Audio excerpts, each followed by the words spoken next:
Бүгін біз Сокулук районунун Манас айылында турабыз. Бұл жер мурда будай сактачу жер болгон.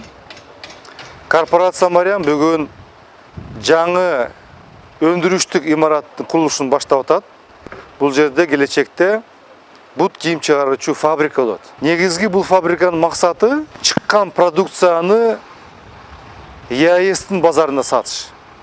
Келечекте эң чоң максат бул Европага, Японияга, Африка, дегеле Америка мамлекеттерине сатканга максат коюп атышат. Бул жерде 50 адамдай эмгектенет, 50 жаңы жумуш орун.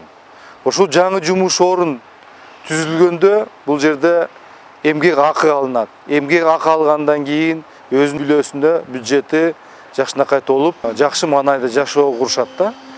Бул фабрикадан республикалык бюджетке, соцфондко салык түрүндө акча каражаттар түшөт.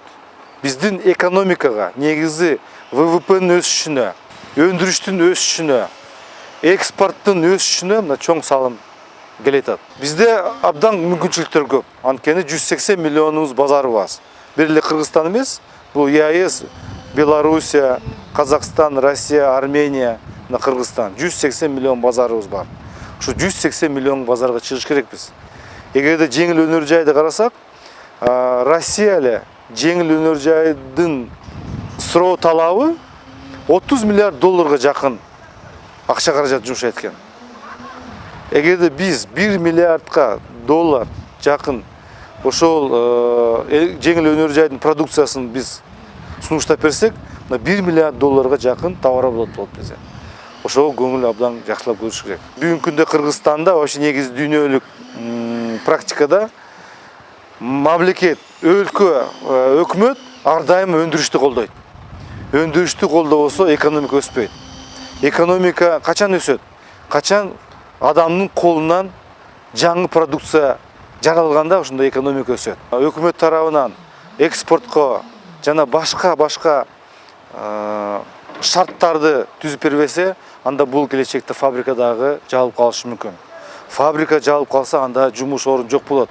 Жумуш орун жок болсо, анда айлык маанай албайт.